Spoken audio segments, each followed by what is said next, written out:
Welcome to the Atomic Impact Podcast. I'm your host, Jason Osborne. And on this podcast, we interview successful business owners for them to share atomic, impactful lessons that they've learned throughout the course of their business so that we can all learn together. As always, this show is sponsored by the LinkedIn Reverse Podcast Method, the new way established businesses are creating a reliable acquisition channel conversations with their ideal prospects.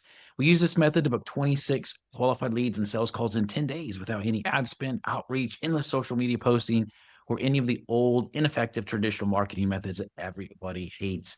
To find out more, try to message me on LinkedIn to have a chat. That's Jason A. Osborne. The link to that will be in the show notes. But on today's show, I'm excited to have Alex Parker. He is the owner of Destiny by Design, where he's providing accounting and business coaching.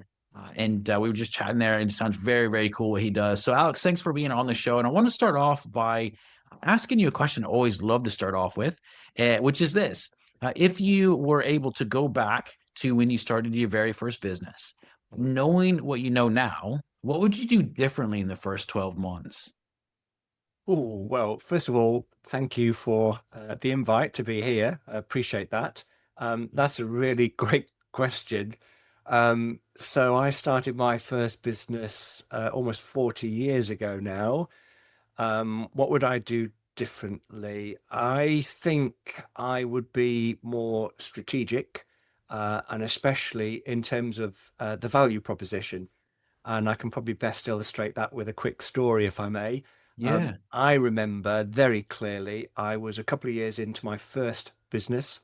I was delivering a piece of work, and I always ask at the end, is there anything else I can help you with? And then, are you happy with the work that I've delivered today? And I thought I'd worked really hard on this piece of work, delivered great value. And to my shock and horror, the client said, no. He said he wasn't happy. I said, Mike, what on earth have I done wrong? And he said, look at all this value you've delivered. You haven't charged me enough.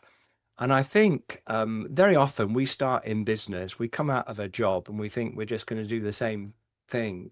But there's so much more to running a business, and especially in terms of pricing, putting together a value proposition, and having the confidence to appreciate the value we bring to the table. I always like to look at companies that excel in a certain area and see if I can model that for myself and for my clients. And I think a company that does really well in this is Apple. You look at Apple, you go to a store or a website, you want a phone or an iPad, there's a myriad of different choices, different specs, different colors, different sizes. And then when you've made your choice, it's, oh, would you like a case with that? Or would you like a headphones or keypad or whatever? And so I think that's what I'd do differently. I'd focus on the value proposition, and I'd focus on how can I add more value. I think all of us in business want to add value. How can I add more value by bundling different offerings together? I think that's what I would do. Mm, mm. Yeah, and I think that's a great thing where people don't know their value proposition. Whether people are brand new in business, whether they've been in business for a really long time, what are some ideas on how to be able to bundle that together? Because I know it's one of those things, oftentimes it's very easy for us to give advice to other people. When it comes to our own business, it just doesn't make sense all of a sudden. It's like, I don't understand, or we don't see the value in it. So what are some ideas for helping people to be able to do that? I think it all comes down to, first of all, we want to be focused on how we can add value, and also how can we create choices. One thing that really helped me in my business when I first started, it was, this is what I do. Would you like it at this price? It was a yes or no. It was a binary question. And then later on, I developed like a gold, silver, bronze offering. And it was Mm, more, these are the various offerings that I offer. Which one would suit you best? And it's much mm, more powerful question. It presupposes that they will say yes to one of the offerings. And it gives them that choice so the client, the prospect, is more in control. Um, I always say that we have two ears and one mouth, and that's the proportion in which we should use them. And so I think it's mhm. very much about listening to what the client wants, asking clarifying questions to really hone an offering, um, to give the client what they want.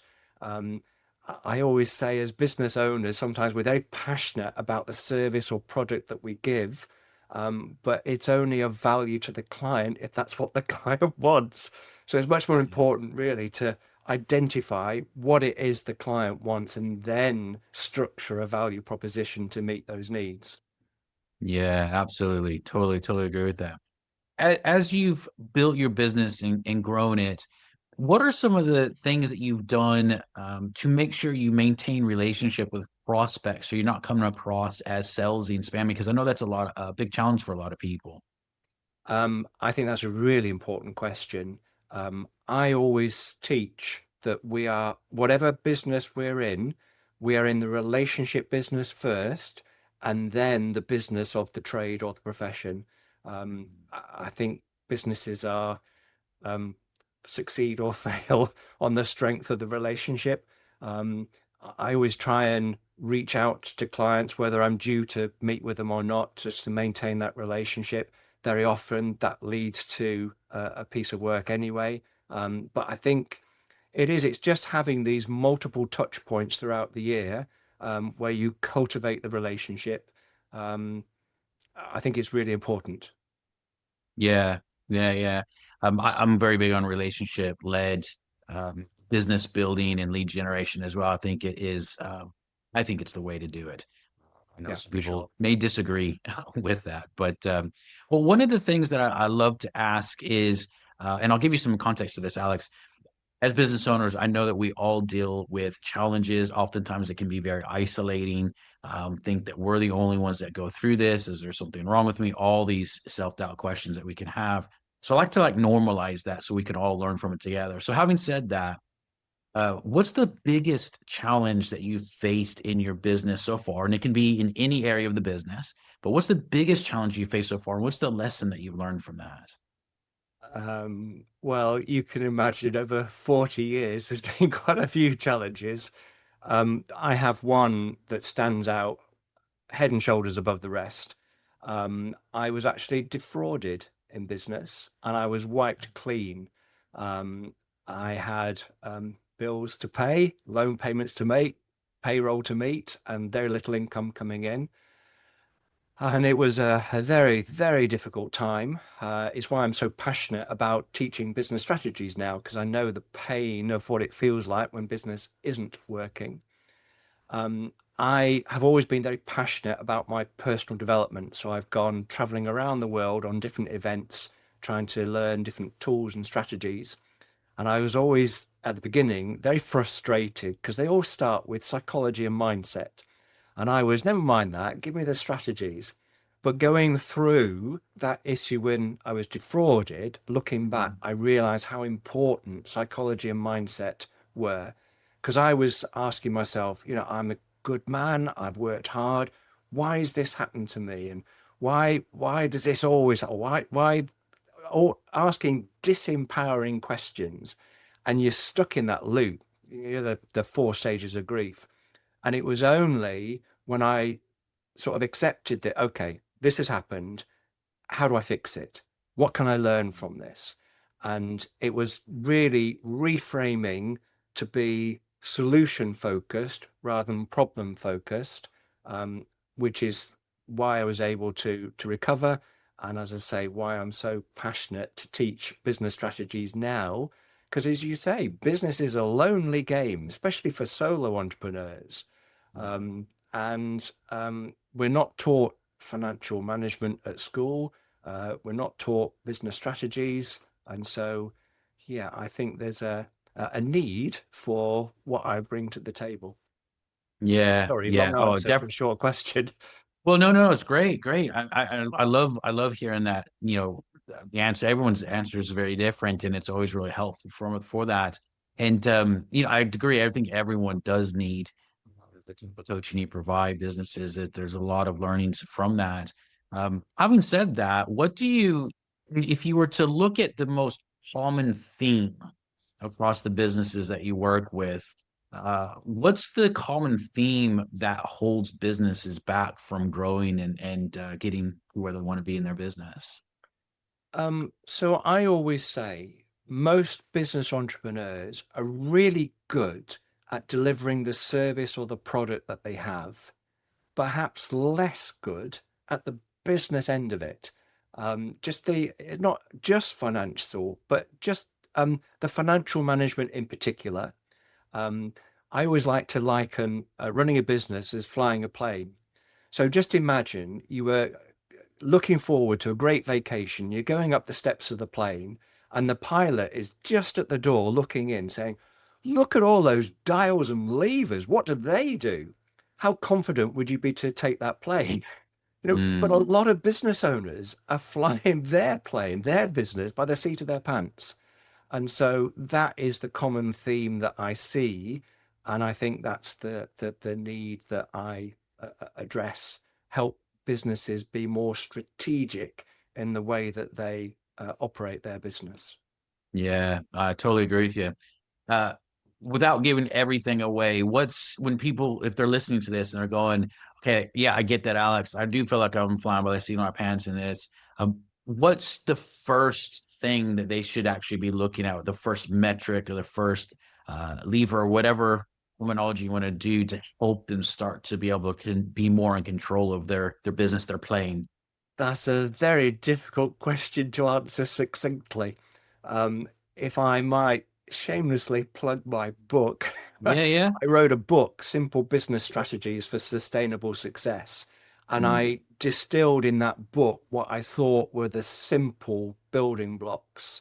I've got a copy to hand if I can show it on screen, if you don't mind. Yeah, yeah. Um, that is a very modest investment on Amazon, and that would really give the building blocks for where to start. Really, I think otherwise we'd go beyond the scope of the time we've got allotted. I Yeah, think. yeah.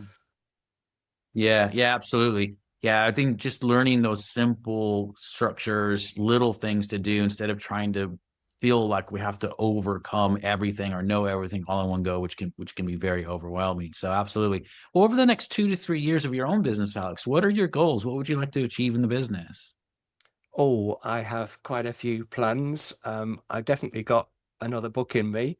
I'm very much wanting to create some digital products. I like the fact of the book and the digital product because I can deliver my service without me being there. But my big goal for this year and the next couple of years, I'm creating a mastermind where I get a group of businesses together to deliver my business strategies to the group, have, as I say, a group of like-minded individuals where we can build a community that help and serve each other. Yeah, I love that. That's absolutely amazing. Well, for people that are looking to learn more about you or get in touch with you, what's the best way for them to do that? Best way is at the website. So it's alexparker.uk.com. That's the best way to make contact. And I'm always happy to have an opportunity to widen my reach and to help more people.